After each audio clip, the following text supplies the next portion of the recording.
Good morning, everybody. I would like to begin by welcoming members, officers, members of the public or press, and those watching via the live stream to this meeting of the Environment and Green Investment Committee at New Shire Hall. The Council allows filming and photography at its public meetings, so please feel free to take pictures and use social media during the meeting. Can I ask, though, that everyone present turns their mobile phones to silent or vibrate whilst the meeting is taking place? Please be aware that this meeting is being live streamed and that a recording of the meeting will be available to view on the County Council's website. There is no fire alarm test scheduled for today, so if the alarm sounds, please leave by the nearest marked fire exit and assemble in the car park. The closest fire escape is through the middle doors on my left. With the Democratic Services Officer, so item number 1, apologies for absence and declarations of interest. With the Democratic Services Officer, please report any apologies for absence. Thank you, Chair. We have apologies from Councillor MacDonald with Councillor Kerr substituting, Councillor Liam Beckett with Councillor Seif substituting, Councillor Tierney with Councillor Keane substituting, and apologies from Councillor George. Thank you. Does any member or officer wish to declare any disclosable pecuniary interest or non-statutory disclosable interest? No, lovely, thank you. We'll move on to agenda item number 2, minutes from the 20th of November and action log. We are being asked to approve the minutes for the meetings held on 20 November 2025 as an accurate record. If any committee member wants to raise a question on the accuracy of the minutes only, please can I see an indication? In which case, I see no objections, so we will take that as carried unanimously. Okay, thank you.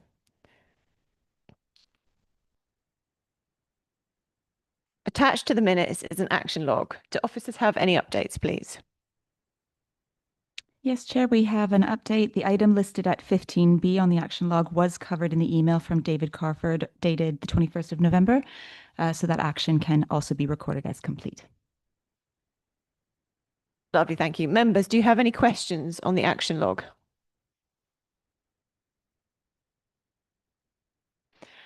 Okay, lovely. We are therefore asked to note the action log, so I shall take that as noted. Agenda item number 3, petitions and public questions. We have no petitions or public questions. So we shall move on to agenda item number 4, Climate Change and Environment Strategy 2026 to 28. Please can I ask Emily Bolton, Climate Change Strategy Manager, to present this report, which is on page 21 of your agenda pack. Emily is supported today by Efna George, Head of Economy and Climate.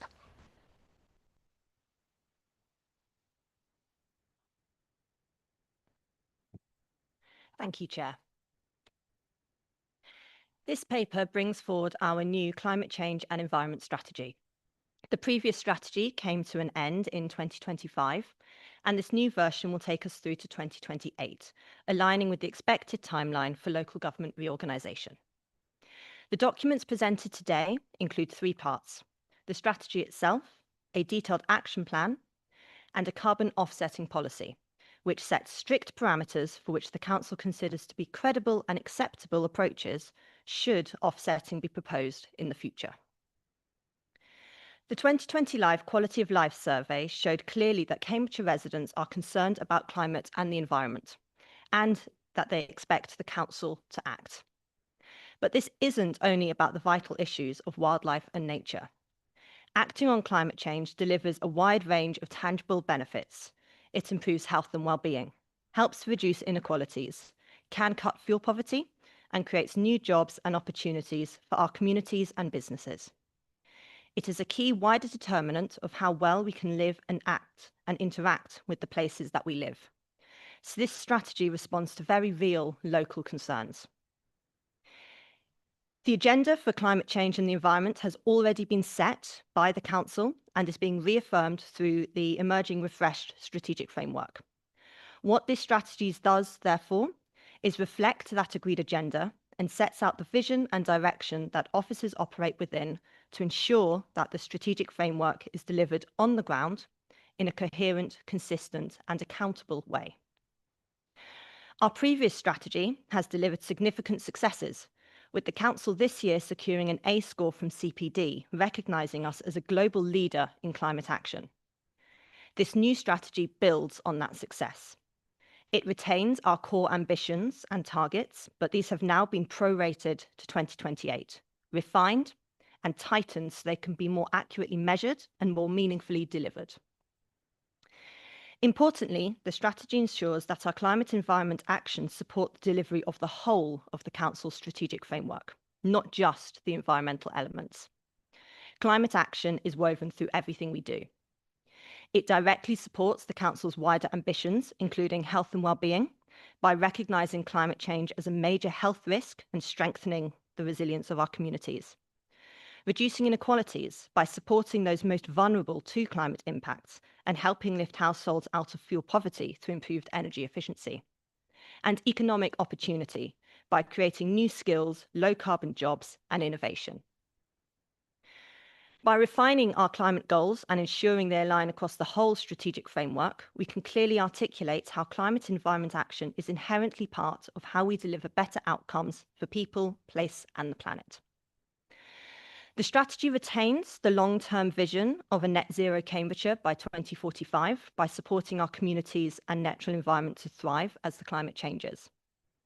To move us towards that vision, the strategy includes 7 clear targets as set out at section 3.9 on page 25 of your agenda. These cover carbon reduction, strengthening climate risk management and resilience, and delivering action to support nature and biodiversity. One of these targets is specifically outward-facing. It focuses on identifying and delivering collaborative projects where the Council has a clear role, remit, or ability to unlock barriers, using our wide-ranging powers, function, and partnerships to enable our communities, residents, and businesses who want to take action to do so themselves. To deliver this strategy and to put the Council firmly on the pathway to achieving these goals, we've developed an action plan made up of just over 40 actions. Crucially, these actions are far more targeted and focused than in the previous strategy, reflecting both the shorter delivery timeframe and the Council's current financial position. Key performance indicators have been set to allow transparent progress monitoring. Actions are either already have funded allocated or can be delivered within existing resources, and the remainder will only come forward with a robust business case or where we can secure external funding, something we have a strong track record of doing, having already secured over £18 million using the Just Transition Fund as a catalyst. Where any individual action cannot be delivered within existing resources, financing decisions will be taken on a case-by-case basis, either under existing officer delegations set out in the Constitution or via the relevant committees. This strategy cuts across every service we deliver, from waste disposal and highways to public health and adult social care. It is more focused, more transparent, and more tightly aligned to the Council's core objectives, ensuring we stay on track and maintain momentum, while safeguarding our services against the risks extreme weather and climate change bring. Thank you. I'll hand back to Chair for questions. Thank you. And just to contextualise this a little bit, at the last committee meeting, we had the annual carbon report. So we looked at the strategy there and we debated it at quite great length. Members asked for a workshop to so that we could input into this strategy, and we had a workshop where members were able to work with officers on the strategy we've got here today. Has anybody got any questions they'd like to kick us off with?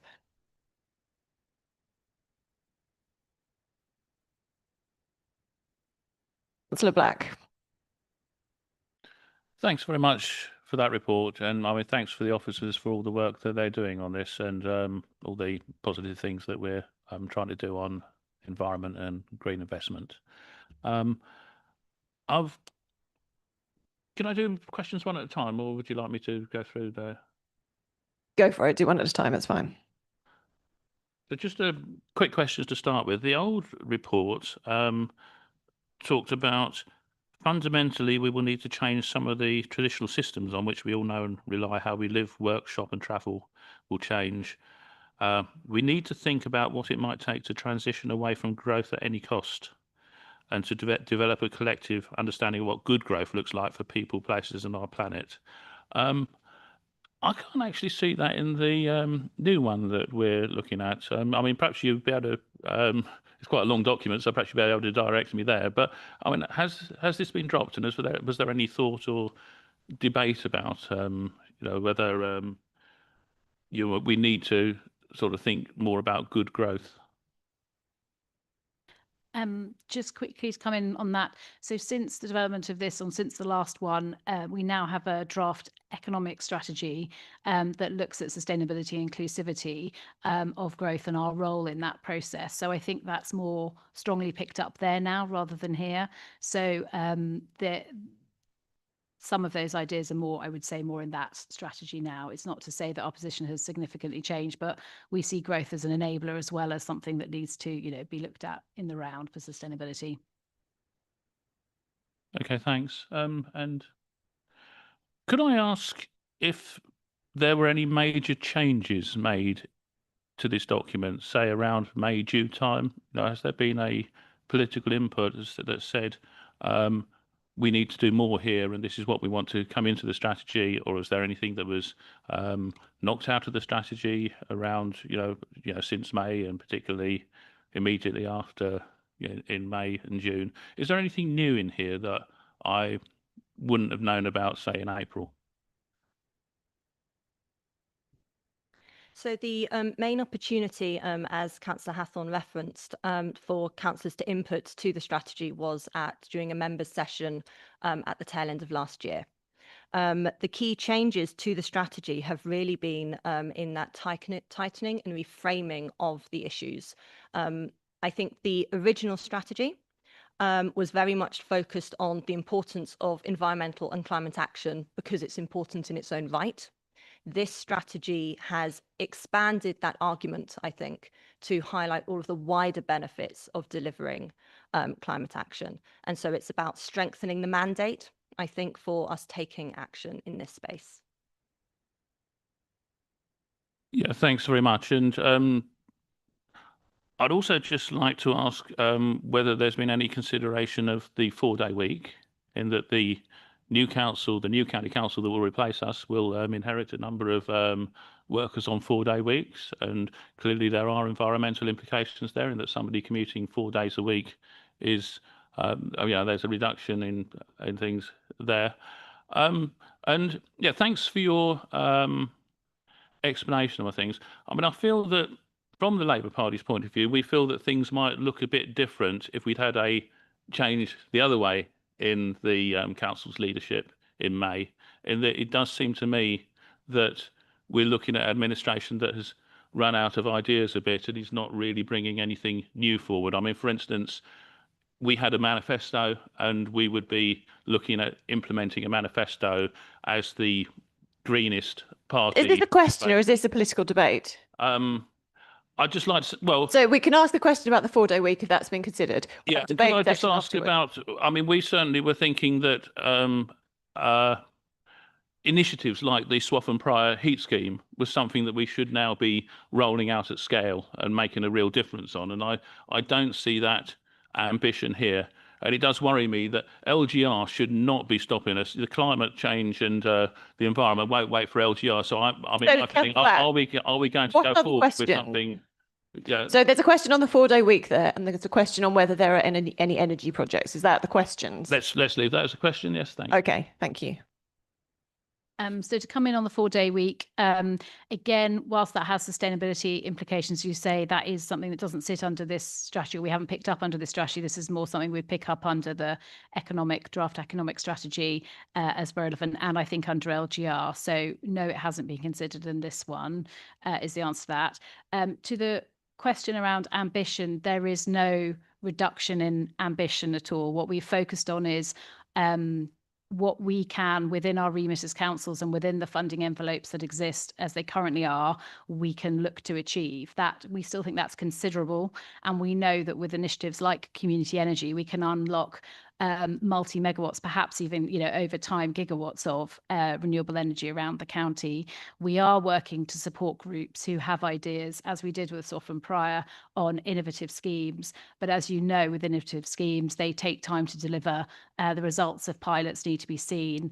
And Swaffham Prior was developed on a series of grant initiatives that no longer exist, so you couldn't directly replicate now. a Swaffham Prior exactly, but we're very much engaged in that wider conversation about what else needs to happen to decarbonise heating systems and the wider thing. So I would reiterate that there is absolutely no reduction in ambition here, but we are very clear that we need to be focused on what we can deliver as a council rather than the wider activities that need to happen within Cambridgeshire by other partners where we don't have a direct influence. Just to add to what Evan has outlined there, so the draft strategy that's in front of you today is for the county council up until April 28. That's done deliberately because that's the time frame that the county council has been in existence. So issues around 4-day working week, that's an LGR matter and not relevant to this particular strategy because of what I've outlined. And just to reinforce what Evan is saying, that we still have the ambition, but it's about taking a different approach with the county council, enabling others to deliver such schemes as the heat network in Swaffham Prior, as opposed to doing the direct delivery. Because we've obviously, whilst we've done that, we've also learnt lessons from that type of project. Okay, thank you, Chair. Thank you. And I think what Frank said about learning lessons is absolutely pertinent. This is a strategy that has followed the progress of the previous strategy. It's tightened up. It looked at what worked and what didn't work and has gone back and applied that to the council. So we've got deliverable, tangible actions, which are easy to monitor. A lot of things have already happened, such as the training of officers. So 800 officers have had the training. That wasn't a position we were in 4 years ago. And if you want to know what exciting things we are doing, I strongly recommend you to either set up your own or join a community energy event, because we are supporting the community to lead really exciting projects across this county. There is loads of opportunity. So get involved in that community energy. It is really exciting.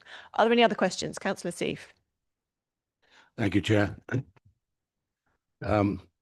One of the joys of being a sub is that you come to a committee with a fresh mind or looking at something that perhaps has been looked at by people before, but I'm going to ask the question anyway, because I'm sure you do have an answer. A lot of the actions seem to depend on the availability of funding, and I just wonder whether they are prioritised. I mean, there's no clear, I mean, they're all good things to do. I have no quibble with any of it. I think the strategy is very ambitious, but maybe we need, or there needs to be some prioritisation in case funding isn't available. I know we will try and get funding from various external sources and government sources. I think government today has announced a fund for insulation. So obviously we're going to, or district councils maybe will be tapping into that. But I just wonder how some of these actions are prioritised. And particularly, if I can just add, again, a fairly naive point possibly, my understanding is that temperatures have risen to 1.4% above the original Paris Agreement. So we're heading very nicely towards 2%. And does that, I know we were looking at 3 years, but does that drive some of the actions here? I mean, is it, which should concentrate our mind on what might be the priorities?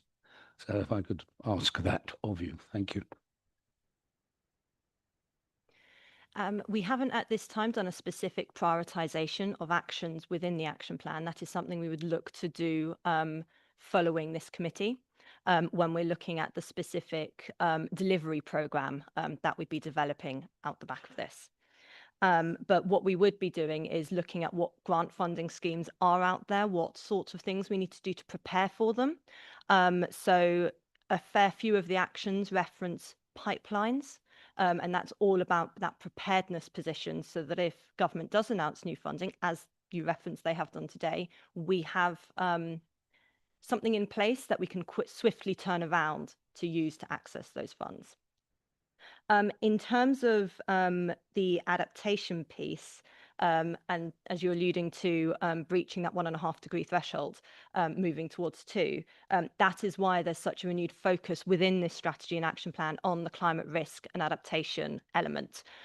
Specifically, our adaptation target, looking at our corporate functions, is very much framed around what is the risk planning and measures we need to put in place now to prepare for that too, and indeed prepare for breaching that further at that 4 degrees threshold. So that's why that is now more prominently within this strategy.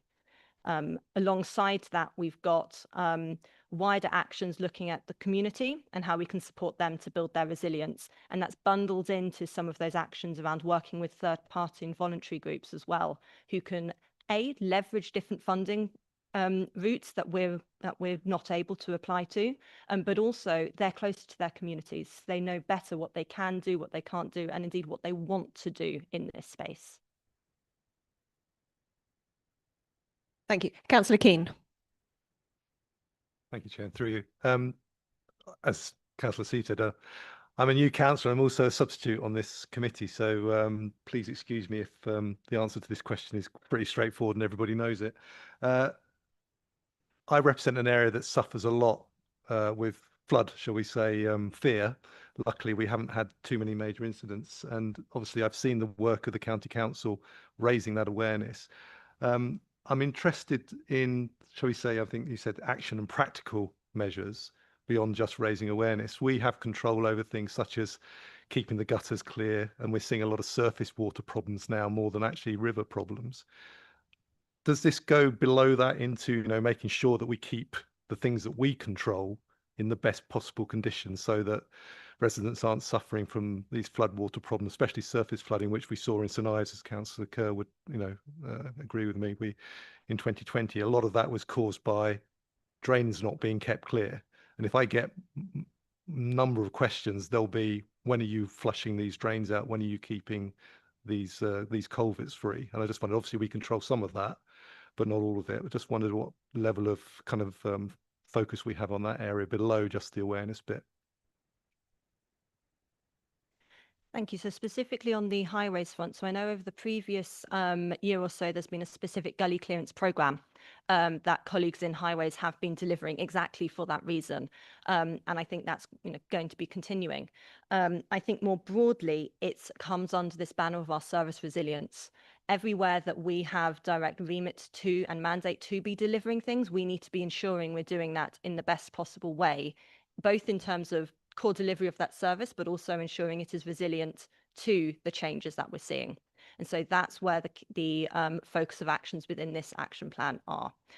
We don't drill down into what's needed in specific service areas at this point, partly because we don't have that level of detail yet. So the first stage of activity will be drilling down to see what actually needs doing and where, prioritising those actions to make sure we're doing things at the right time, and indeed recognising the financial position of the council in that decision-making process, and then implementing as we go forward. Thank you. Councillor Rees.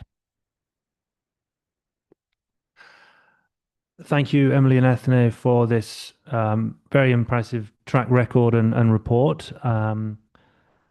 I have to say, if only more resource, I would be excited to see, what you would achieve with even more resource.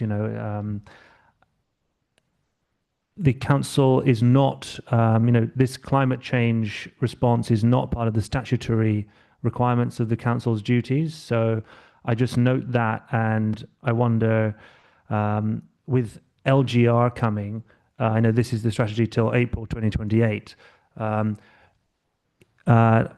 What is the plan for the transition from this into into LGR? Is there, are we thinking that we could make this a statutory requirement?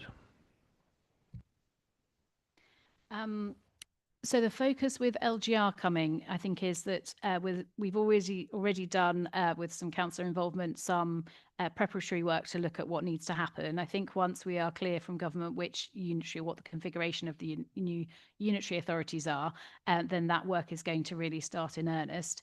We have been undertaking, under Frank Jordan's leadership, an environment theme workshop, which has run across all the districts, ourselves and the CPCA, looking at where all the different targets are, where the different activities are, trying to sort of map them really clearly and understand what also the third sector and voluntary sector are doing, so that we can have a really good view of what the best of that is to be incorporated into the new unitaries and where there are potentially gaps.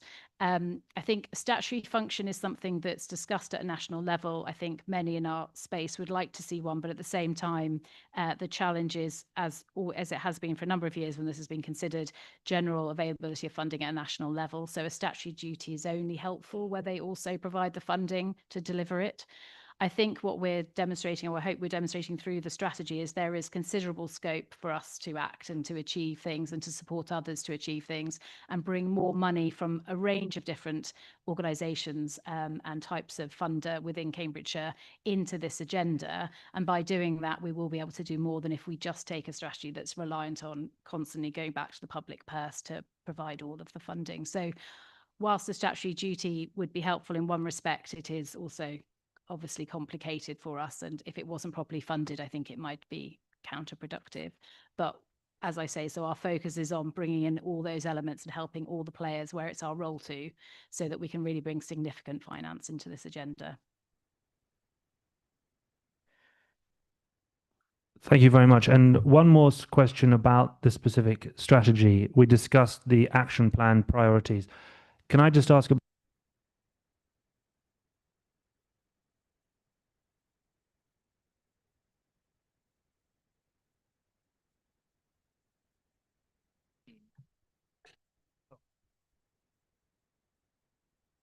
Hello? Thanks. Action number 15, I just want to celebrate this one. It's to ensure climate and nature data related to council decisions is accurate and provided at the right points. I will celebrate that, and my hope is that that can translate to earlier and more thorough climate data being presented alongside the financial data for council's decision making. But keen to work with you more about that if we can.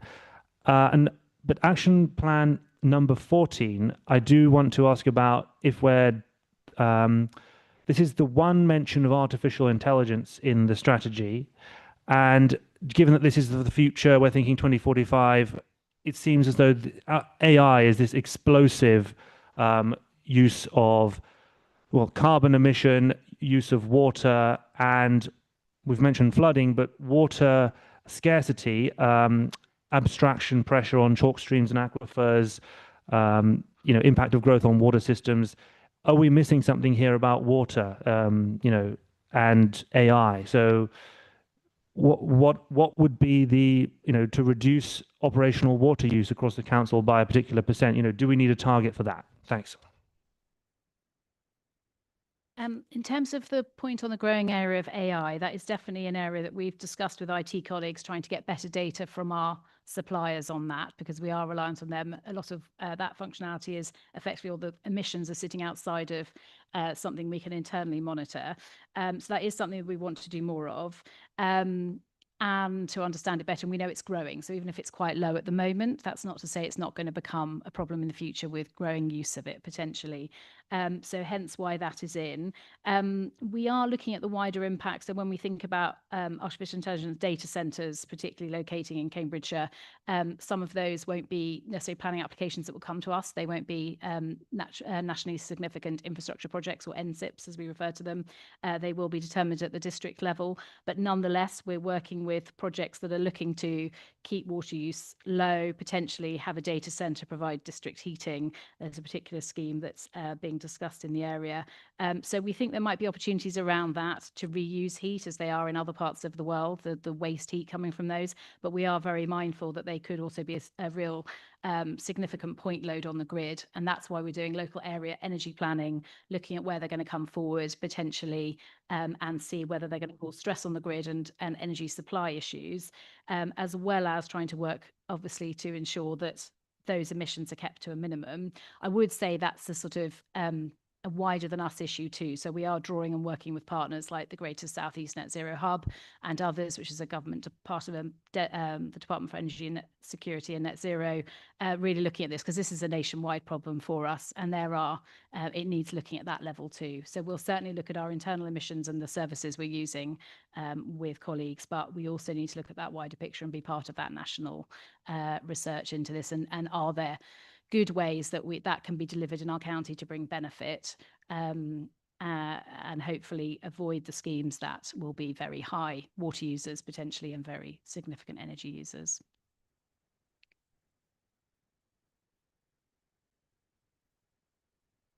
Councillor Poultney. Thank you. I'd like to add my thanks for an excellent report and a very thorough document. I'm looking at the action plan on page 61, and I recall from previous sessions that Scope 3 emissions are by far and away the biggest emissions that we're involved with. I can see you've got 11 actions there relating to Scope 3 emissions. I'm interested in really what we are really going to be able to achieve by 2028, given that we don't really have too many. I think the KPIs are still to be put in place. So I'm really interested in what's the process of actually getting KPIs, and which of these 11 items are the most significant, or whether there's any data that we can see which actually gives us some idea of the prioritization. Thank you. So in terms of Scope 3, that's it. The actions fall broadly into two key areas. We've got those that are focused on expanding our understanding of the data. So we've got about a quarter of our Scope 3 emissions that we have fairly robust data and we're happy with and that we're reporting. And we've got around another quarter that we have some information for, but we're really not happy with the quality of that data. So the initial focus is going to be on getting better data for that outstanding quarter, so we get a better handle on what the problem is and what we can do about it. The second area of actions are really focusing on our procurement activities, as that is largely where our Scope 3 emissions sit. A lot of those have been in part implemented under the previous strategy. And this is a case of ramping up what we've got and strengthening what we've already got. We had a lot of learnings from those initial actions where it was things around providing guidance to officers and support and encouraging to include X, Y, Z around climate into procurement specifications. Now we're turning that into mandating or requiring officers to do things through these actions. Part of the reason we've had to do that ramp up was partly because we've had the complication of a change in procurement legislation that we had to be able to react to, and partly because we've got a very diverse range of contractors and supply chain at the council. Everything from contractors who will be filling our potholes all the way through to social care providers. And so we had to get a better understanding of our supply chain, and we've done some of that, more to do. And understanding of the markets, so that we're not inadvertently requiring more than the market is able to deliver for us at this point in time, and striking that balance.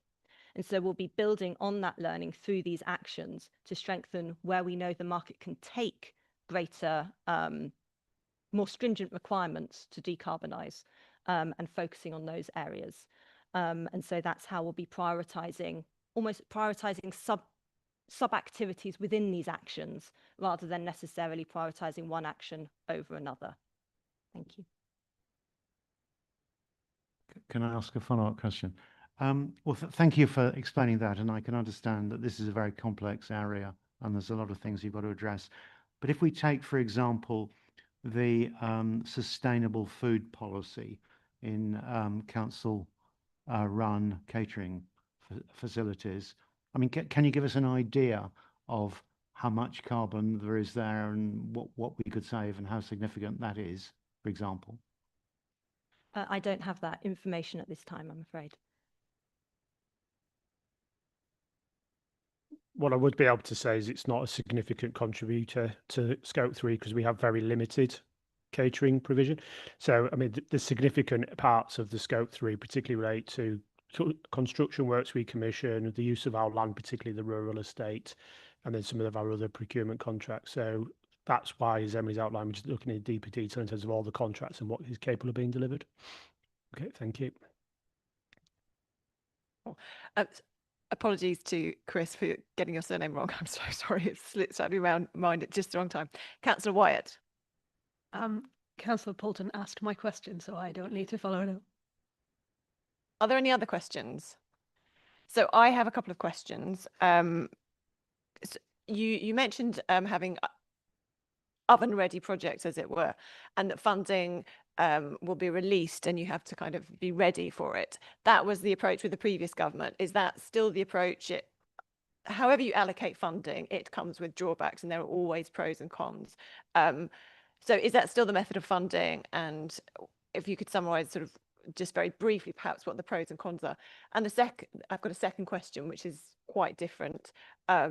I appreciate we've had so many opportunities to feed into this, and I apologize that this is very last minute, but a UN report talks about global water bankruptcy. And I wonder if in our asset strategy, we should be looking at capturing as much rainwater as possible, and whether that is within the assets, that reuse of water, where that is if that's in this strategy, or whether it could be included in any way. Thank you.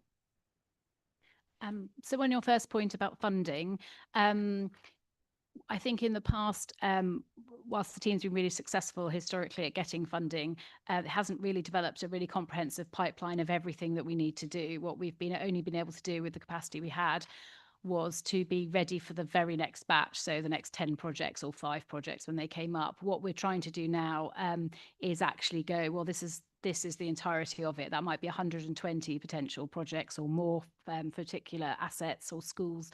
And we know in some detail what's needed there, so that we're really on the front foot. So when funding gets released, and to try to develop, working with the combined authority who's interacting with GB Energy, who are looking at how they strategically fund energy projects in the area, really looking at how that could be done so that there's continuity, because as you've sort of hinted at, I think funding can be quite fickle and short term, and there's a lot of officer time that goes into becoming an expert in a particular funding regime that then suddenly gets pulled. So what we're trying to, every chance we get, to advocate for going forward is more continuity and consistency, and that development across the public sector of a pipeline of projects that really prioritise decarbonisation and value for money, and less of this sort of short-termism. That said, clearly, if some really interesting new funds become available, we will jump and we will try to be, make ourselves those available. And the second question was to do with the UN report on water. Shall I pass over to Emily? Yes, water is definitely a key challenge. And for us, I think that is wrapped in under our adaptation target. So while not explicitly stated water in our buildings, under Action 22, which is around understanding risk registers, understanding our corporate portfolio, and how we manage those in the best possible way to be resilient, water usage and water recycling, etc., would be wrapped in under those considerations. And I know, I believe last week at committee, a new asset strategy was approved by the council, and that sets out the parameters for how we can best manage and make best use of our asset portfolio. That explicitly included reference to decarbonisation, but also that water use banner would fall under that making best use and management position. Yeah. So if I can just add to that as well, just to say that there have been opportunities, and there's one in particular we're looking at the moment that's come from DEFRA around the support for agricultural sector and implementing local resilience options. That includes the ability to look at ways of saving water, installation of agricultural local water resource options, and that includes things like rainwater harvesting and water storage, and we'll do that with partnership working in particular with Water Resources East. So there is a lot of stuff going on at the moment that we just highlight, and that links into Quinton's area that will come under the natural and historic environment that works very closely with Ethna and Emily's area too. Brilliant, thank you. So if there are no other questions, Councillor Fisher. Thank you very much, Chair. I just want to go over one or two points that have already been raised by other councillors today. With reference to Scope 3 emissions, they are included, but officers admit that the data quality is poor and limited. And how will this therefore affect small local suppliers avoid being excluded by new procurement expectations? And what safeguards prevent Scope 3 from becoming regulation by stealth? Thank you. So while we have some uncertainty in a proportion of our Scope 3 figures, the numbers that we are reporting, as we did last year in our carbon footprint report, we have full confidence in. And the process we're going through is strengthening the data in those areas where we know we've got some information, largely based on spend, which gives us an indication, but isn't a robust way of looking at carbon footprinting. I know other authorities, however, do their carbon footprinting based on spend data. So it is not to say the data is insufficient. It is just not as robust as we would like it to be at Cambridgeshire. In terms of the requirements and the impact on smaller local supply chain, I think there's two things. The first thing is that we have to have that understanding of the market and ensure that the way we're framing our procurement specifications and our tender processes for evaluating quality respect the fact that we have a supply chain with suppliers in different positions and from different starting points. So the approach is more about understanding what the individual suppliers have the capacity to do and can deliver, and then making decisions based on that, rather than giving really stringent requirements up front. And a lot of it is also about working with our supply chain once in contract for them to make changes and make improvements over the course of that contract term. And so it's about ensuring that we are not unduly penalising those that are from a different starting point, whilst balancing the need for decarbonisation. I think the other benefit for local supply chain is that being local, they're inherently lower carbon in terms of travel emissions, in terms of their wider impact, and they can also deliver wider social value benefits more locally to the community. So while there may be maybe more limited in what they can do on the carbon side, they have more potential to do things in the wider realm of social value that the council also privileges within our procurement processes. So it's a balancing act that we need to refine and get right, but kind of that's the overarching approach that we take, all within the bounds of a compliant procurement process as set out in the regulations. Yeah, thank you. Can I just come back on one? Just expanding on this Scope 3. Obviously, a lot of the Scope 3 calculation is vague, and within that, a lot of it is through agriculture and the county farms estate. So could you explain, please, how does this strategy protect food security in Cambridgeshire? And what weight is given to agricultural productivity versus carbon accounting? And within this strategy, with that in mind and the importance of food security, will the council within this strategy commit to opposing solar development on grade 1 and 2 farmland? Thank you. So I'll pick up that first element and then pass over to Etna for the second. So in terms of our approach to decarbonisation of our rural assets, it is very much a work with, not to do to approach that we are encouraging. So it's about how we can use our position as a landowner to take a leadership role, understand what other major landowners in the local area are doing, and understand the sector, local best practice, what's working, what isn't, so that we can set the parameters under our land stewardship to ensure we're doing things that don't undermine the viability of agriculture and farming businesses, whilst also decarbonising and improving nature at the same time. We have work underway already to improve the carbon baselining evidence. And that will involve going and speaking to many of our tenant farmers to understand what they do, what they want to do in the future, and their challenges and barriers to making changes that they might want to see. We will also be doing some opportunity mapping to look at alternative approaches.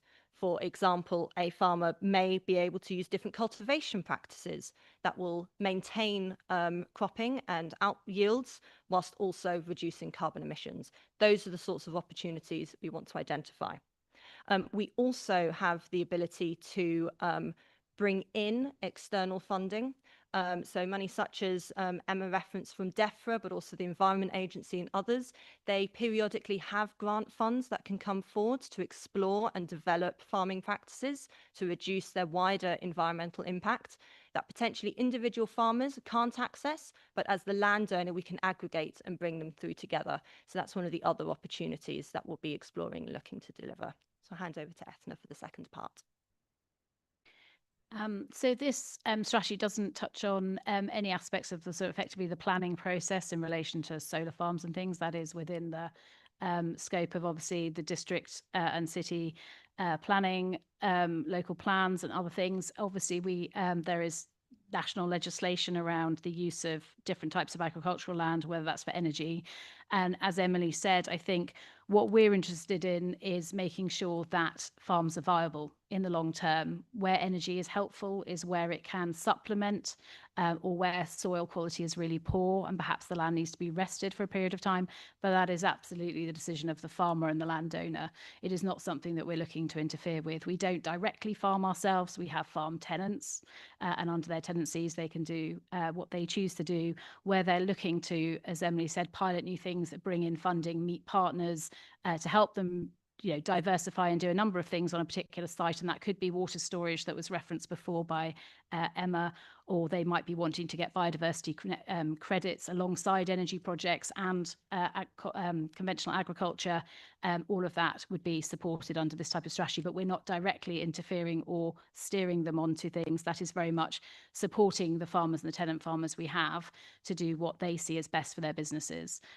So the strategy doesn't seek to go any further than that. Yeah, thank you very much. And before we move on to debate, if I could just come back. So it's my understanding from Assets and Procurement Committee that there is definitely a policy that in terms of county farms land, that we do not put solar arrays on AA grade farmland. There is a big variety of qualities of farmland in Cambridgeshire, and there are very strong issues of food security. There are also issues of energy security. Also, the policy of this council is to support our tenant farmers to carry on farming this county, and they are, I think all of us as councillors are really proud of the tenant farmers. They do a brilliant job. They demonstrate absolutely amazing innovation, and we are here to support them and work with them and look at the future of help support the future of farming. Right, so I'll open the floor up to debate. Councillor Sieff. Sorry, I thought you were looking at somebody else. Yes, I was just wanting to respond to that last point. I mean, one of the aspects of this strategy and everything that is being done by government generally is to raise a level of awareness of climate change so that people will want to do, whether they're farmers, businessmen, individuals, to ensure and do everything they can to limit emissions and ensure that we become as energy efficient as it is possible to be. Part of this strategy is to do that. And I think that in response to one of the questions or part of the presentation was that to make communities aware of this so that, and I think these were the words of Emily, that they will want, if they want to do and take action, they will take that action, hopefully before it is too late, and then they can then see the effects of climate change. So I think this is a matter of people having the choice at a stage before it becomes an emergency. Thank you. Councillor Manning. Thank you, Chair. Now we're in the debate. I thought it was interesting that a member of the Labour Party accused an administration of running out of ideas, but I do want to pick up on some of the points that Councillor Black made, and also Councillor Rees, I think, and also and follow up on those. The first thing I'd say is that the reference to the 4-day week, obviously we've not made a decision as a council to have a 4-day week, but the carbon impacts or not of a 4-day week really depend upon how your staff are forced or not forced into the office. I would hope a Liberal Democrat administration would always take a liberal approach to it and look at what is best for the staff. I'm feeling that maybe a Labour administration would get everyone back into the office for the sake of it, and that obviously would have a serious carbon impact. But going on to a more sort of positive side of things, Emily's probably going to guess what I'm about to talk about, which is Target 14, which I'm glad Councillor Rees picked up on about. But to Councillor Black's point, that is a point that is a target that's gone in because of this administration, looking at the impacts of generative AI, and particularly generative AI, not all AI.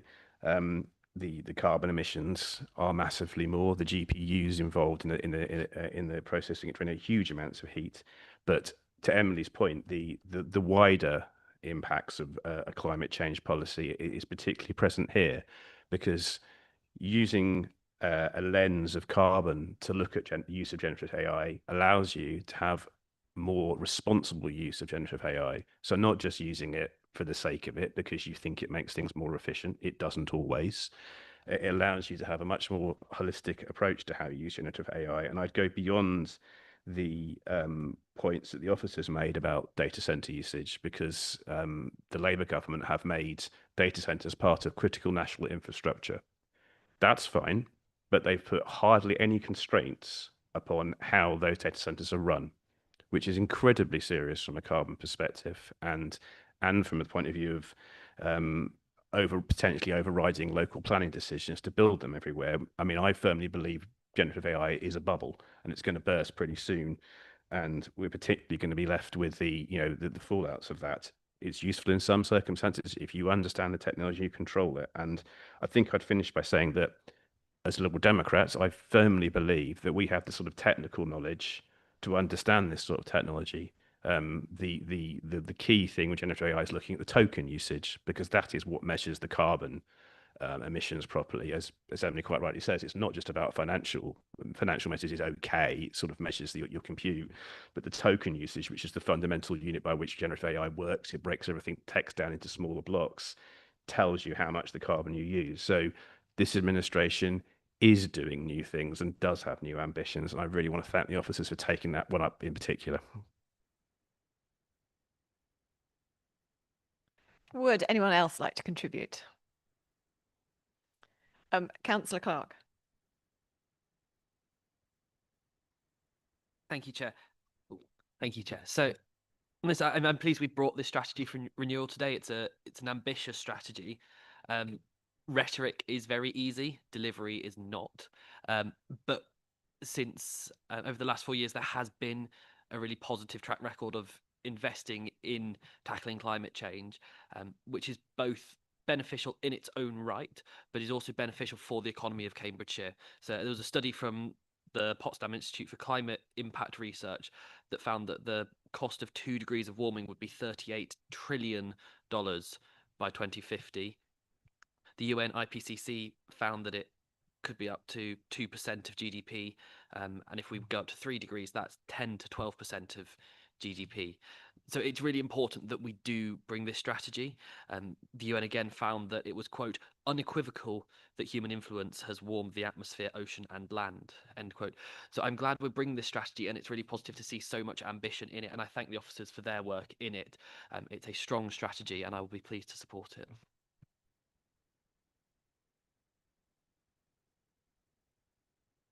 So yes, I also thank the officers. I'm really the report is brilliant. What is perhaps even more impressive is the responses to the questions today, where we see that it's not just what we see in the strategy. We also see the depth of the work going on behind that, the complexity, the way the issues are being interrogated and explored. And I think we've all been reassured in our questioning of what, the level of work in what is a very tight team. That said, this is a team that is nationally recognised for their work on climate. So we are really lucky to have such a such a strong team here. My final comment before moving on to the recommendations would be that, yes, we have built on the work of the previous administration. We didn't rip it up and run in a different direction. We had a programme of community energy, community nature, and we are following through those. It does take time to develop community projects, which is why we can't sit here and say, yeah, we've done 20 things. These things are slow, they're growing. They take time to build, but we see elsewhere in Cambridgeshire politics, a different administration takes over and rips up the work of the previous administration and runs in the opposite direction.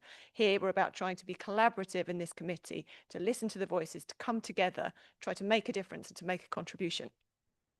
And on that, I will move on to the recommendations.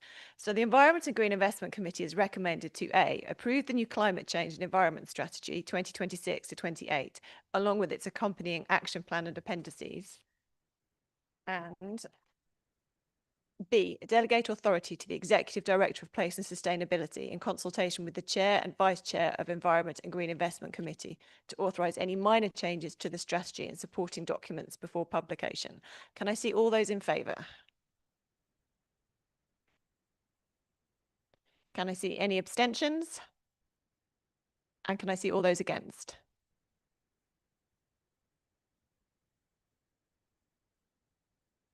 That's passed. Thank you. Lovely. Right, moving on to agenda item number 2, the 2026 business plan and budget. In a second, I will ask Frank Jordan, Deputy Chief Executive and Executive Director for Place and Sustainability, to present this report, which is on page 79 of your agenda pack. But I just want to make sure we're all clear about how this process is going to work. So the budget proposals will be presented. These are the proposals which will then go to Strategy, Resources and Performance Committee and then go to full council. This is a committee system and we can all contribute to that. Although there is a political administration, the beauty of a committee system is that we can all feed into the budget process. So if you see something in this budget that you want to make a point about, or even, make a point that you think the funding should be there because perhaps next year, if it's a really strong call for more flood funding, we can listen to that for next year or perhaps this year. Please make your comments. If you make these comments, I recognise that at the full council meeting when the budget comes, the different political parties and perhaps in some cases even political individuals will be presenting an alternative budget. By contributing to this budget process, you are not invalidating your own budget process or de facto supporting the administration's budget, but you are working collaboratively. You have an opportunity to feed into this budget setting process. So if you have something to say, please do. We will be listening. Thank you. I'll pass over to Frank. So, thank you, Chair. Good morning, members. So, as the Chair's outlined, the purpose of the report for the committee is to scrutinise the draft business plan for 26-27. So particularly really for the committee, it's your opportunity to seek clarification, seek assurance or put forward recommendations to Strategy, Resources and Performance Committee that will review the business plan again next Thursday on the 29th of January, ahead of making a recommendation to full council. I'm joined today by Rebecca Bartram, who's the Strategic Finance Business Partner, to support me, as well as other officers from the Directorate. So we'll do as much as we can to assist you today in terms of clarifying any points you wish to make.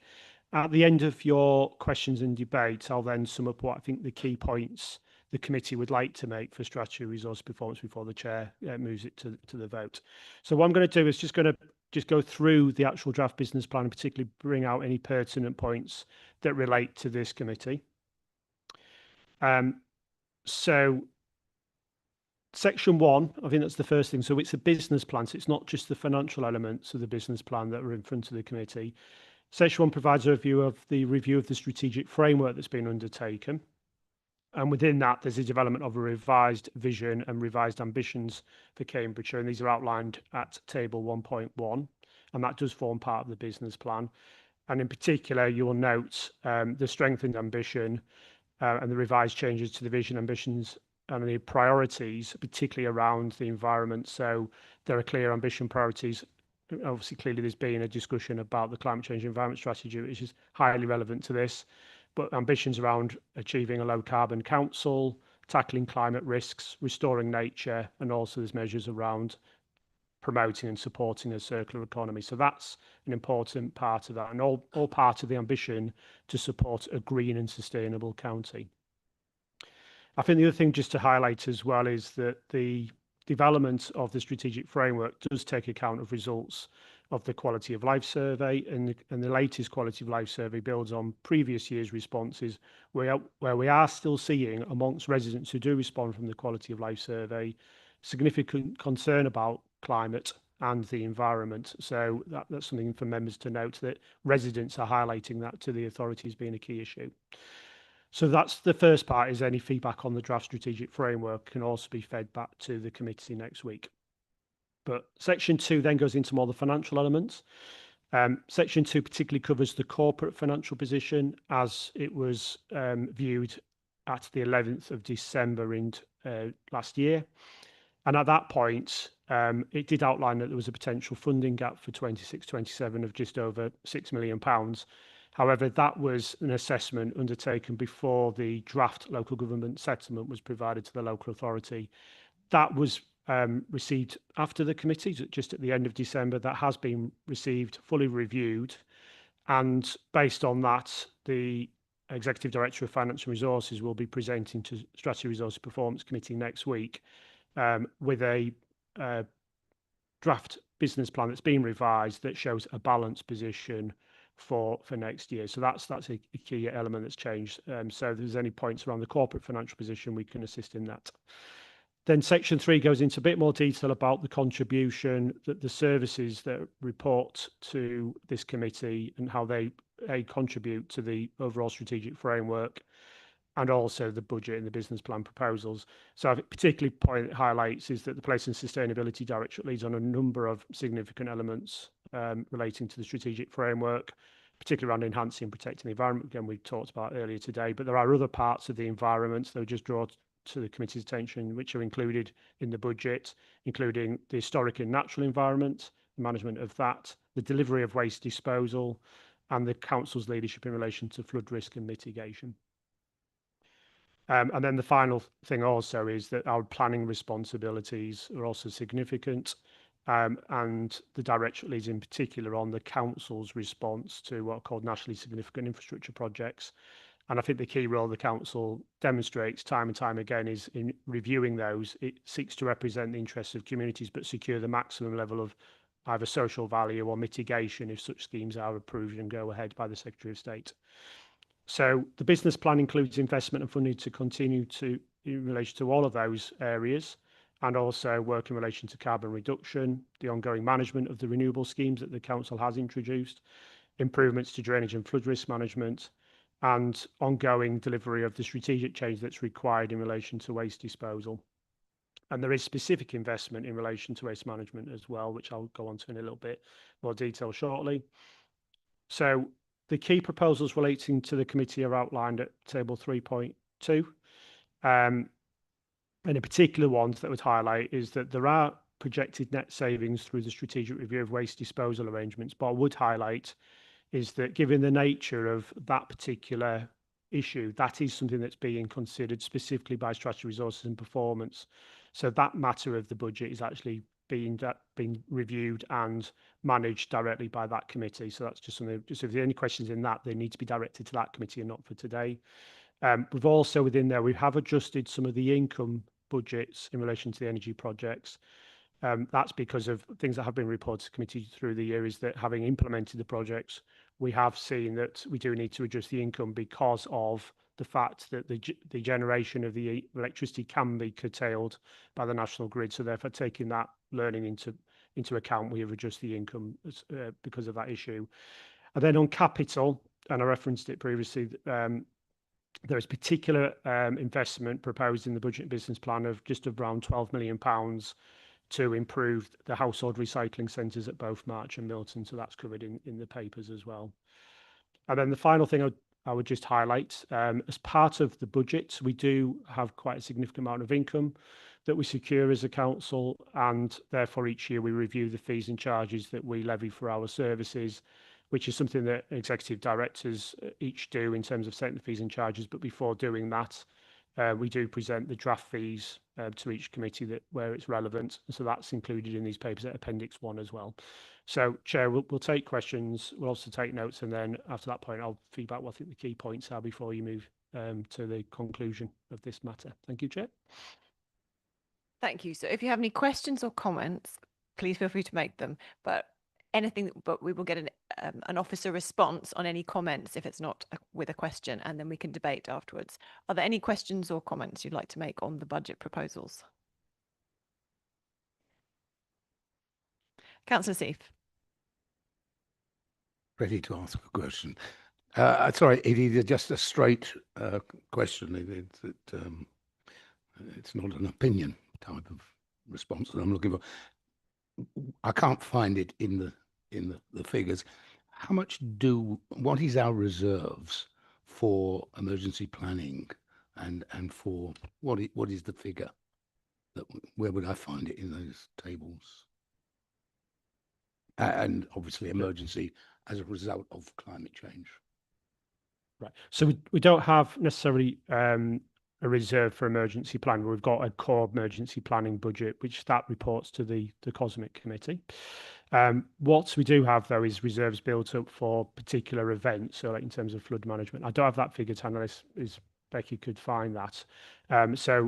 What Michael Hudson does as Section 151 officer is obviously assess all risks, and then assesses the level of reserves that are required. So that includes financial risk as well as risks such as events in the environment.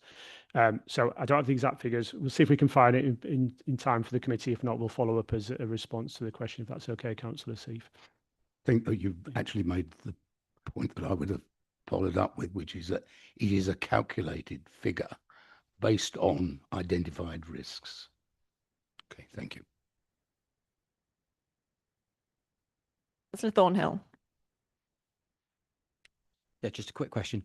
You mentioned that there was a reduction in revenue in some of your revenue streams. Does that impact any of the business cases for those projects or those initiatives so that they're not worthwhile doing anymore? Or are you quite happy that they're still viable? Yeah, thank you for the question, Councillor Thornhill. So just to bring committee up to speed on that. So there was, in previous years, the council had taken decisions to put investment in to create renewable energy schemes. So examples of those are either solar array panels at some of our park and ride sites, or extensive solar farms that we've also built on our own land. Those business cases were approved. They've also then been implemented, and they're now fully working, fully implemented, fully generating and creating surplus income for the council. So the schemes are viable. They are making a surplus return for the local authority. They're obviously contributing to renewable energy as well. I think the key thing, though, is that the revenue that was assumed at the start is not as high as it was at the beginning, but it's still nonetheless creating a surplus. So I think, having learnt, the key issue I've highlighted is once they became operational, what we have learnt is that we can't just generate 100% of the capacity and export that to the grid, because the grid has an ability to what's called curtail the amount of generation, because they manage the actual all the generation across the whole grid. So that's the sort of key issue there. So having learned from that, we've just adjusted the income target. So that's why this business plan has that adjustment. But in response to key question, they are still good projects. They've been delivered and they are delivering a net income. I think the second thing in terms of this, which relates to a previous item, having done these projects in this way, is that we're exploring how we might implement similar projects, but we do it in a different way, so we don't expose ourselves to the same level of risks from an income generation point of view, if we were to take them forward in the future. Does that answer the question, Councillor Thornhill? Yeah. Yeah, just a supplementary question to that. You talk about the curtailment. Has there been any thought about how that surplus energy could be used in a positive way? So one of the things that's been looked at as a technical measure is installing battery facilities. So if it can't be exported, so the electricity can be generated, then stored, and then that could be then released at a later stage, or reused within our own requirements. We're also looking at, from a commercial perspective, whether there is a way of actually entering into an agreement with other third parties who may take that risk away from us. So we are looking again at further measures to reduce the risk for the local authority. However, they're in feasibility stage at this stage, and if they were to be brought forward, then we'll bring that forward as a specific proposal, and that would be included as a recommendation to committee to make an adjustment to the budget if that's what we're going to do going forward. Okay. Any other questions? Councillor Black. Yeah, just a quick question, as I think the situation with our waste disposal is something that we can't tell the public about too many times, really. I just refer us to page 113 of the documents, and we've got items there of the pressure of waste disposal costs due to enhanced environmental requirements. And I think, unless I'm wrong, this is essentially a euphemism for our waste disposal strategy being. You can just be very careful that we remain, because there is confidential work around this. Just be very careful. Not very fit for purpose. And again, further up, we've got PFI waste contract inflation, and I do wonder about what we get from our PFI contract as well. I mean, these private things are supposed to have a private contractor taking on the risk rather than the state. And it seems to me we've got a private contractor that's taken on no risk, that was intended to actually process our waste, and now does no processing at all, and yet still expects an inflationary increase. So I look at those parts of our budget, and I think things have barely been our most unsatisfactory here. Thanks. So thank you, Councillor Black. I think the first thing, just in terms of introduction, I said that all the strategic issues relating to waste and the financial matters are going to be considered by Strategy, Resource and Performance. If you've got key questions, please feed them to the representatives from each of the parties on that committee. But what I would just clarify in the figures that you've highlighted on 113 is that the actual numbers are in negative, so it's showing a net saving across 26-27 and 27-28 compared to the current baseline budget at this point in time. But like I say, I'll just refer to my previous point around all of those issues are going to be covered by Strategy, Resources and Performance. Thank you.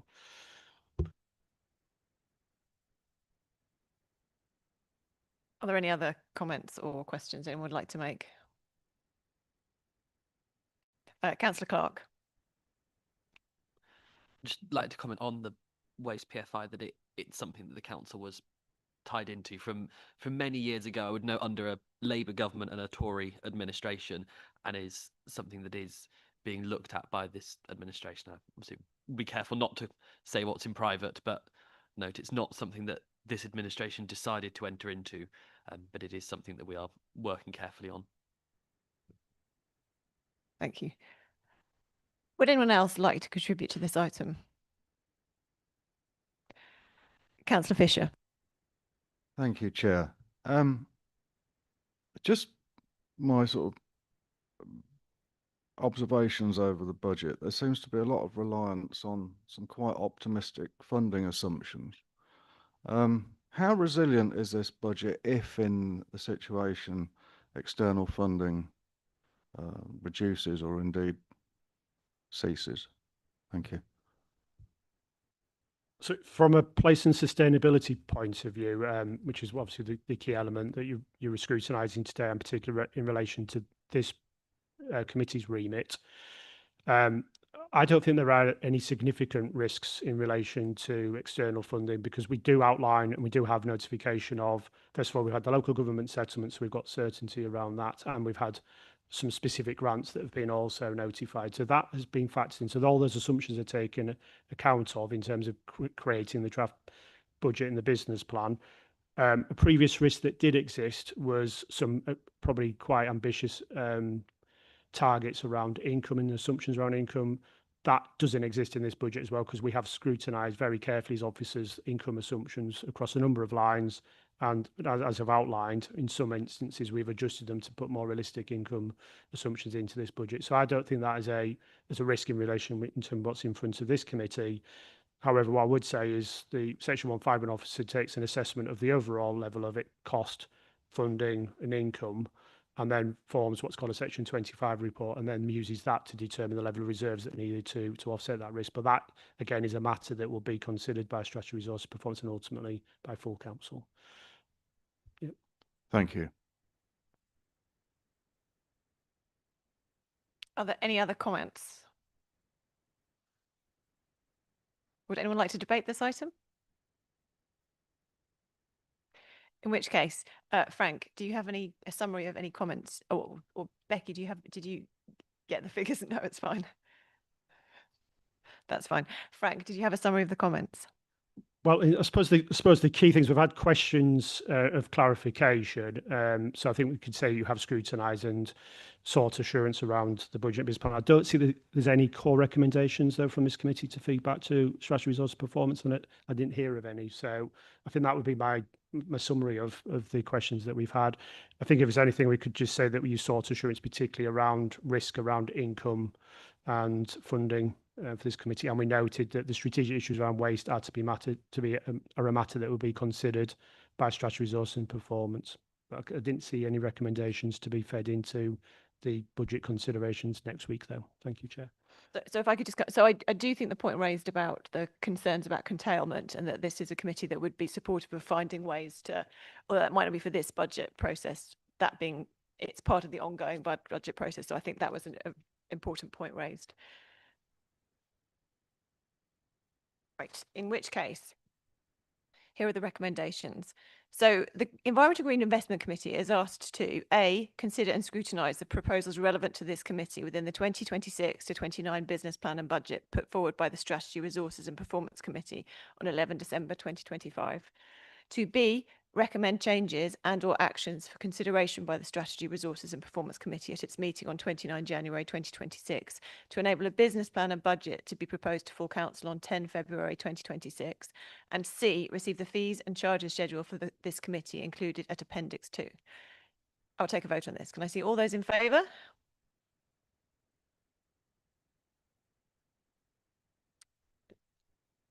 That's yes. We agreed we'd have a Democratic Services. Apologies, that is unanimous, Chair. Thank you. That's great. Lovely. Right. Let's move on to agenda item number 6.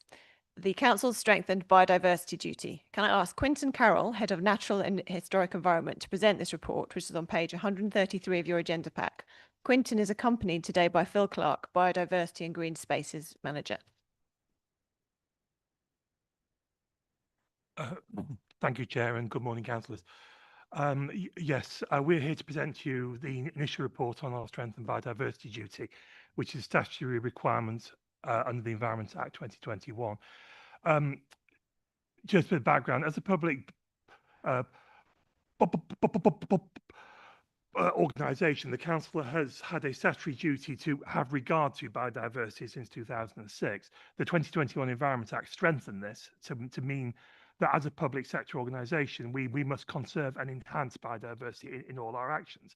The same Act also included this reporting requirement. Essentially, every 5 years, we are required to compile our actions and outcomes and publish them on our website. All local authorities across Cambridgeshire have this requirement, and I understand from my colleague that some already have approved and published their reports.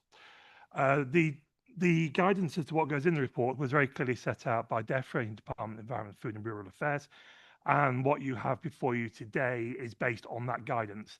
We have taken the initiative and gone beyond the required minimum reporting, which is set out in the report, because we feel as a council we have achieved a lot more than can be answered by the first initial questions, and we should be proud of it and publish it. So as a result, we went out across all the council for submissions to make sure we picked up everything. As you may have noticed, the content of this report naturally leans towards strategies and frameworks. That's simply because we were starting out on the enhanced requirements, and part of that we have to get our strategies in place. But given the next reporting cycle, we anticipate starting to report the results from the actions in these strategies. It's a fairly straightforward thing. It's a statutory requirement on us, and I would ask you to note the recommendations put out in the report, and I'm very happy to take questions through the chair. Thank you. Thank you. Do we have any questions? Councillor Manning. Apologies for not having asked this in advance, but does the GCP have to comply with this, whether they're doing Greater Cambridge Partnership, those outside the city where they're doing work on county highways, for example? Yeah, thank you for your question. Yes, my understanding is they do need to, as a local authority.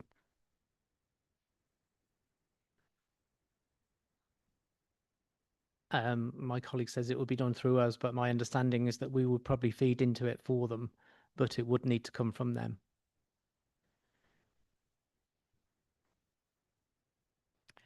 Any other questions? Councillor Fisher. You mentioned the statutory requirement and the fact that certain elements of this go beyond statutory minimum. Could you just give me a basic example of one of those elements, please? Yes, of course. The framework we're given by DEFRA for this report effectively has 10 sections in it, of which the first 3 are a required response. And as a planning authority, we also have to respond on biodiversity net gain. The actual remaining questions in the report go into things like our levels of public engagement, how we promote environmental improvements. So in essence, what we're saying is we want to report on everything that we've been doing. So to give an example around, say, our community nature work, where we're going out to parishes and clusters of parishes to help improve the local environment and to give local communities a sense of ownership of that environment. That's the kind of thing that we would say we have done this as well. But it wasn't required from DEFRA that we had to say things like that. Thank you. Councillor Seif. Thank you, Chair. Just actually following on from that, I mean, I was looking through the achievements section of the report, and I'm coming from this absolutely cold. Can you point to some actual achievements in biodiversity, apart from raising awareness and all the rest of it? Have we saved some species of whether woodlands or animal species? It would be quite interesting. I don't, there's nothing wrong with your report, but just a little bit more flesh, as it were, on the bones.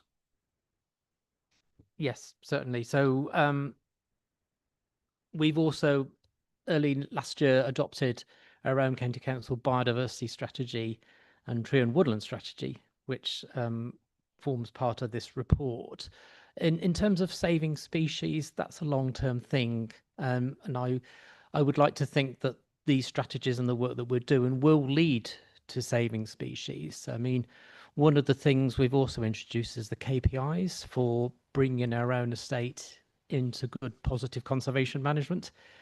And I can go into the detail of that some other time outside of this meeting as to what that means. But it's a long-term thing, a medium to long-term thing, to change habitats that improve them for a particular species. But we now have things in the strategy which will allow us to do that. I guess I was thinking of things like butterflies and hedgehogs and species like that, where it is acknowledged nationally there has been a significant decline. And there's nothing to tell us what, if anything, we're doing about it, or specifically here, at any rate, I'm sure you are doing something about it, and whether we've had a marked achievement in any of those areas. In terms of the strategy's only been in place since last year, so what we've done to identify species is we've carried out biodiversity audits on all our key biodiversity sites, protected sites, and that's identified the important habitats and the important species based on national targets. So we now have management plans in place to start managing those sites appropriately so those key species can recover. So initially we don't have any great fanfares that we can say, but we've identified key species. So for example, things like turtle doves, and chalk-hill blues, butterflies. So some of these are real sort of key species, which are also in the local nature recovery strategy. So we've tried to link everything together as much as possible. So it maximizes opportunities for us to work with partners to attract funding to do some of these projects on the ground. Yeah, I mean, sorry, the other thing is the work that we've done with Rural Estates colleagues and Lower Valley Farm for the BNG, the Biodiversity Net Gain projects. And whilst that doesn't identify key species, it is providing the opportunity for habitat enhancement creation. Can I ask a question? So sort of following on from that, firstly, I thoroughly recommend you read the local nature recovery strategy. It is very long, but it's absolutely delightful, and it's got photos and details of species. And therein sort of lies the problem that to actually get a proper handle on this is really long and detailed and a lot of work. And you want the work, but then when you get your 200-page document, it's a bit long. Can I ask? So is this going to be published on the website? Is it going to have it separately from the committee papers, so that if someone just Googles nature at the County Council website, they can find this? Will it have any photos? And yeah, and there's a sort of general question about how we nurture that conversation. I mean, so much work was done for the local nature recovery strategy, and it's locked in this sort of difficult, quite challenging large document. So I mean, I wonder if it is almost plucking a few case studies from that and adding them to it because they're so beautiful. So yes, it will go on the website after today. Hopefully it's all going to be approved. So it will go on the nature pages of the County Council website, and we can include some good photographs, and we can make all the appropriate links. In terms of the local nature recovery strategy, within that, we've worked with the people that were writing that strategy to make sure there's a reference and an action for community nature recovery. And so we have a project that's now been going for 6 months called Nature Recovery from the Ground Up, which is funded through the Just Transition Fund. And that is to work. So that recognises that that actual document was quite high level in terms of organisations like RSPB, National Trust, all of those big bodies, including the district councils. And although it went out to public consultation, there wasn't a lot of engagement early on with local communities. So the Nature Recovery Programme from the ground up is to address that. And we're working with clusters of parishes within each district to develop parish nature recovery plans, which will then give a sense of ownership for local people and their local biodiversity. But it will also help develop a pipeline of projects that can go forward for other funding. Because one of the things that we find is that there are lots of grants out there that we as a local authority can't apply for. But if you've got community involvement through a friends group or a parish council, then there are grants which are under applied for. So this provides the evidence base to make much more successful funding applications. Councillor Wyatt. Thank you. This is a useful document, thank you. And I know it's a statutory obligation, but it's still, something very important and that we should be aware of. What would you say are, of the many things listed, the areas and the impact on biodiversity that are greatest from a county council perspective, and therefore what should we as councillors try and be most aware of, particularly in this committee, when we're making decisions in terms of what would be the biggest impacts on biodiversity?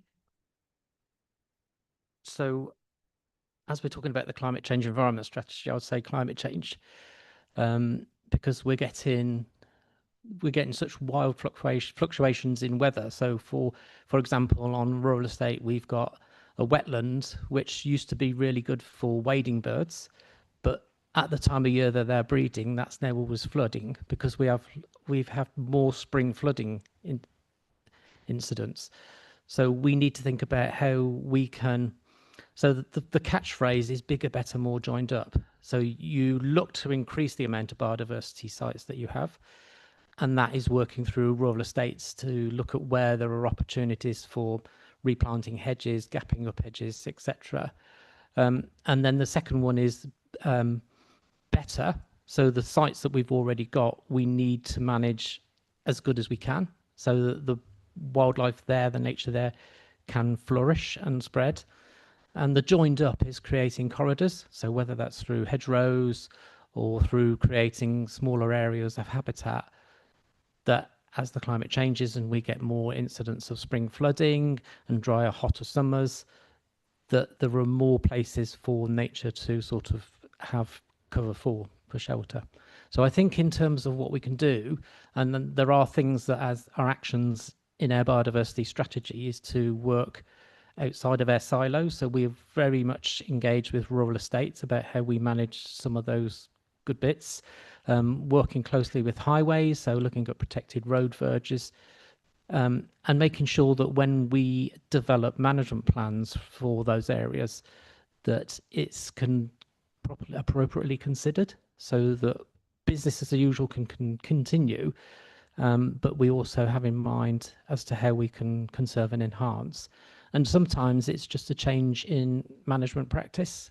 So it's not things that are really big things, but it's like, say, mowing areas at the right time of year so that we don't mow down all the orchids, etc., that sort of thing. So it's just have that awareness and how we can work to make those little changes that means a big deal for nature. Hopefully that answers your question. Thank you. Yes, it does. Thank you. Councillor Rees. Thanks, Chair. Thanks, Quintin. Thanks, Philip. A question, if I may. As always, I'm interested. I mentioned many of the members of this committee will be interested in the implementation side. So I'm just looking at this, the idea that the council is responsible for enforcing the biodiversity net gain measures, for instance, and is it inadequate enforcement or monitoring of BNG commitments may result in ineffective biodiversity outcomes. So can you illustrate for us I know this is all early days, but what are those enforcement procedures? What monitoring is being taken place? What processes are there to report back? Are there any examples of successful or unsuccessful enforcement? Thanks. Thank you for the question. Before Phil answers some detail, just to emphasise, that's BNG in our role as a planning authority. Each planning authority has a BNG obligation, so it's up to each of the other planning authorities how that is implemented and enforced. Our remit here is very much for us as a planning authority in our own right. But if I can ask Phil just to pick up the detail. Yeah. So in terms of BNG, it's the playing field's changing all the time. So government have got lots of proposals going through at the moment, which we're still trying to get our heads around as to what it means for us and for BNG. As a local planning authority, we don't consider many plan applications. They tend to go to the district. So in the last year, we've had 5 applications that have needed a BNG assessment. So in terms of a lot of involvement, we don't have a lot, but what it will require going forward as we redo our minerals and waste plan is thinking about how we can start to enforce that, because a lot of these BNG plans will be 30 years. So it's thinking about how our planning team can resource that, making sure that what the developer has been asked to do actually happens on the ground. But as I say, it is a quickly changing field in terms of BNG, and we're still trying to get up to speed on what everything meant in the previous year, and now things are already changing. So there's a bit of a challenge for us to sort of work with colleagues in the district to think about how that can work.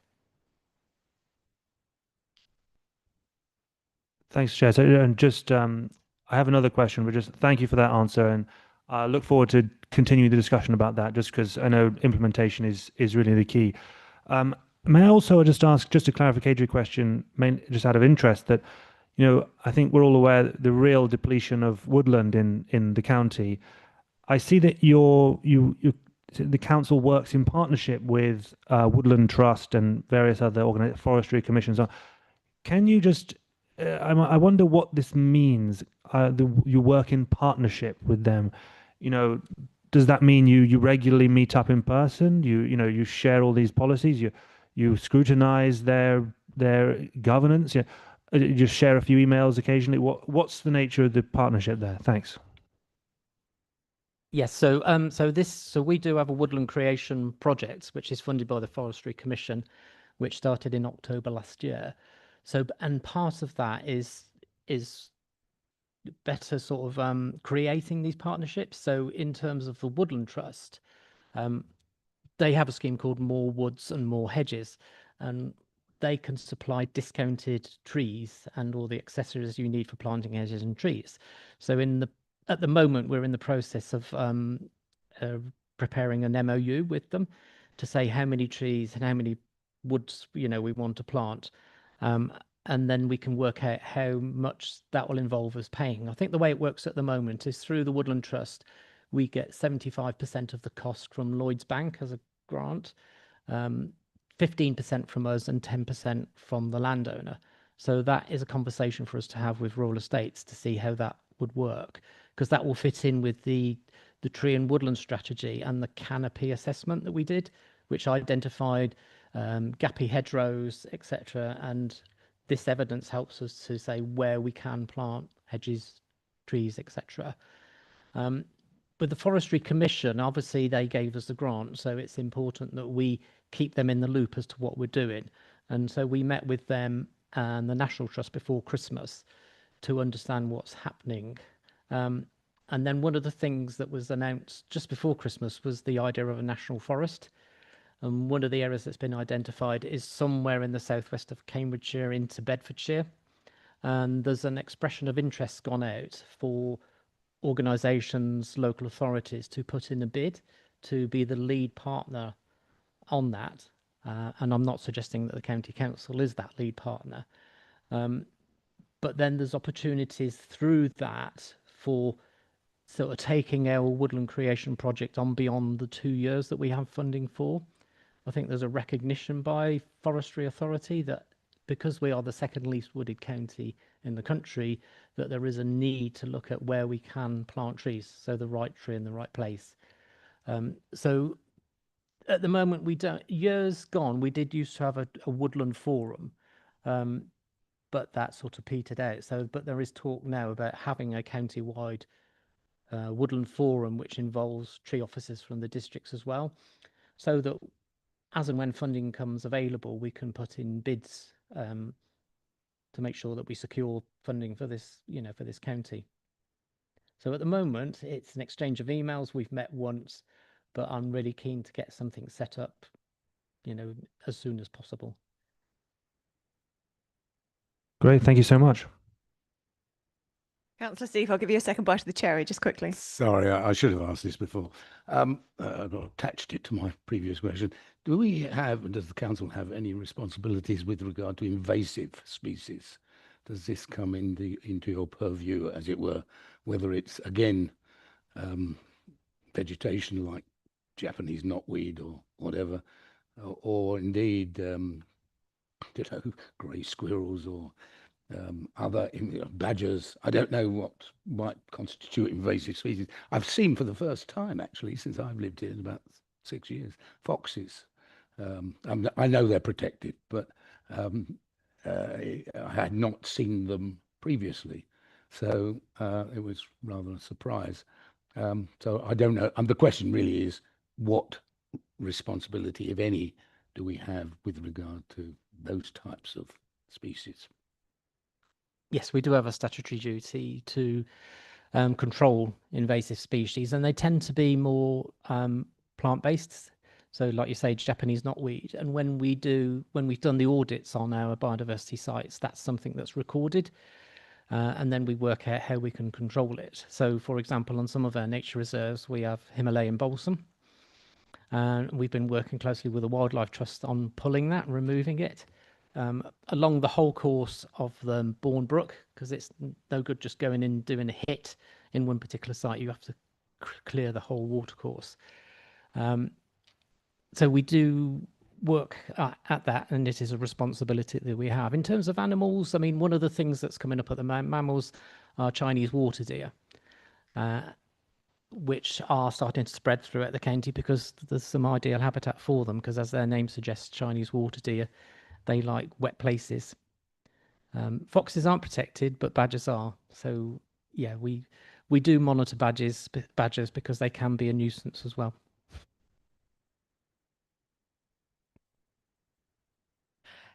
Flurry of questions. Councillor Thornhill. Thank you. Just a sort of a comment and then a question.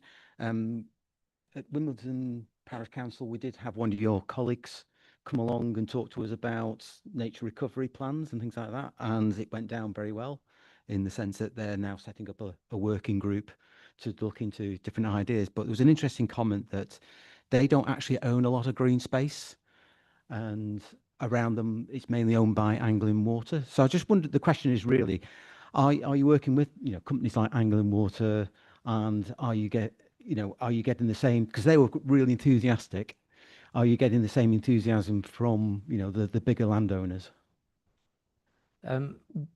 We haven't engaged with them yet, because the initial workshops that we did, the meetings, was to inform the parish council, but also to see what local groups are already doing. So what is a bit of again, an evidence base, what's already happening, who's doing what. And then over the spring and the summer, we're going to organise some more detailed workshops where we map what habitats we already know there, and that information comes from the local nature recovery strategy. And then we can use local people's knowledge, because the idea of this is that it's local people saying about a particular project that we don't know about, which can be added to the map. And then if it's on private land, then we'll need to approach Anglian Water, Cambridge Water, local farmers, whoever, to sort of talk it through, and then help them find grants to, I don't know, replant a hedge, clean out a pond, dig a new pond, whatever it is that local people want to do within that sort of foundation of the local nature recovery strategy. Councillor Keane. Thank you, Chair. Through you. It's actually kind of a similar question. Within my division, we've obviously got the Ouse Valley, the river. There's the Great Ouse Valley Trust, who covers a much larger area, and I know they're trying to get national landscape status, which was, I think, outstanding natural beauty formally. Is there anything we can do to support that? Because that would seem to be something that would help our biodiversity if we could get that agreed. Yes and no. So we've got another Huntingdonshire workshop coming up in a few weeks, and somebody from that group is going to be coming along. I remember the idea of the designation as an AONB has been going on for a number of years, and Natural England, who would be the organisation that gave it the tick, the thumbs up, weren't very keen on it.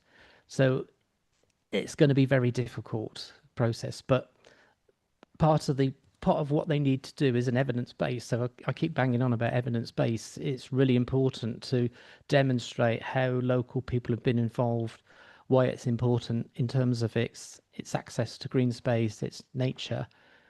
So whilst I don't think it would be appropriate for us as a local authority to get too involved as a lead organisation, working with them, we can provide them with evidence that they might need to demonstrate that it's a good idea. Councillor Fisher, did you have a question? Yep. Thank you, Chair. Yeah, in principle, everything here, looks great, but I have an unavoidable concern around regulatory creep and paper compliance versus real outcome. Just very simply, is there any risks that this becomes a tick box exercise rather than producing tangible environmental improvement? Thank you.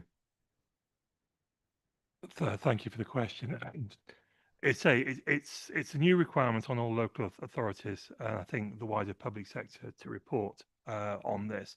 And although we don't have to formally submit anything to DEFRA, the intention is DEFRA will use all the reports produced across the public sector to feed into their wider environmental impact reporting. So it will have a broader remit than simply us saying, look what we've done. It will feed into a broader national picture. I think stopping it being a tick box exercise is where the optional questions came in, because I think it'd be very easy to pick up the DEFRA guide and say, oh, all we have to do is provide 3 sentences here, here, and here. That's a tick box exercise. What this has forced us into doing through our own choice of doing the extra work is going around all the departments in the council and saying, what have we done? What are we doing? And making people aware of our own strategies and targets, whether it's highways, rural estates, education capital, assets, to say, how are we as a council working towards our enhanced public duty? So I think the fact that we have taken it beyond that, and we have put in a way of regularly collecting information, takes it beyond that tick box exercise and into something that promotes and celebrates achievement. Thank you. Can I add to that as well? I mean, for me, I'm an ecologist by training. I'm passionate about nature conservation, so I don't want it to be a tick box exercise, and which is why I wanted it to be the full report, not just the statutory stuff, because then that helps us to report back on progress with our biodiversity strategy and tree and woodland strategy, which I guess at some point we'll need to report back to this committee about how we're doing. I mean, that is my job, you know, that I wouldn't be here doing this if it wasn't for the fact that we're achieving some really good stuff for the county council. So part of it is a tick box exercise, but whilst I'm biodiversity manager, you know, we're going to be trying to do good things. Thank you very much. Any other questions? Councillor Green.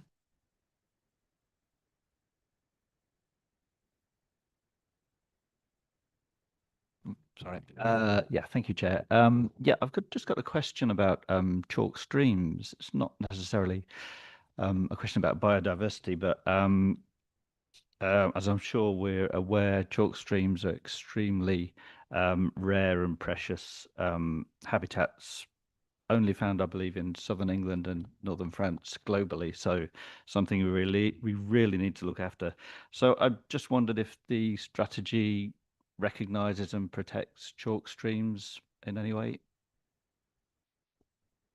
Can I just clarify, you mean our own biodiversity strategy or the local nature recovery strategy? Let's say both. Right. So the LNRS, the overall strategy, it recognises their importance, and there's a number of actions in there to try and make sure that they are protected and enhanced. So that involves talking to water companies, to Environment Agency, who provide the licenses for abstraction, and also things like the Cam Valley Catchment Forum. So yes, that's in there. In terms of our own biodiversity strategy, and in our own ownership, we don't own any chalk streams, so there's not a direct action link into that. Okay, thank you. Would anybody like to debate this in any way? I will just comment that the idea of a cross-authority woodland working group, or whatever the name would be, sounds excellent, particularly as LGR comes up. If everyone's working together and knows what everyone else is doing, that sounds really, really sensible. So I'm sure the whole committee would be very strongly in support of that. And yes, the Oxcam Arc, any bit of national forest that could be in Cambridgeshire, again, you know, we are very tree depleted, and walking in trees and enjoying nature is something that really enhances the place that we live. So yes, again, any work to support that sounds excellent. Right, so we are, as a committee, recommended to approve the scope and content of the statutory biodiversity report set out in Appendix 1 in line with national requirements and guidance, and to B, delegate authority to the Executive Director of Place and Sustainability in consultation with the Chair and Vice Chair of Environment and Green Investment Committee to authorise any minor changes to the biodiversity report before publication. Can I see all those in favour? Jenna? Yes, that is carried unanimously. Lovely, thank you. Right, we will move on to item number 7, agenda plan, training plan, appointments. Would the Democratic Services Officer update us on any changes to the published report? Thank you, Chair. Members have been invited to a workshop on the economy strategy on Monday, the 26th of January, which will cover item 4 for strategic growth and the economic strategy. This is being delivered by Ethna George, Head of Economy and Climate. Thank you. Thank you. I think we can take that as noted unless anyone has any questions. So before we finish, that was the final item, but before we finish today, Frank Jordan, Executive Director of Place and Sustainability, this is his last Environment and Green Investment Committee as he'll be leaving the authority. So I think the whole committee would like to say thank you very much for your hard work. Thank you very much for the excellent work you've done. We've seen today how impressive what this part of the council is and what it covers. And yes, thank you very much.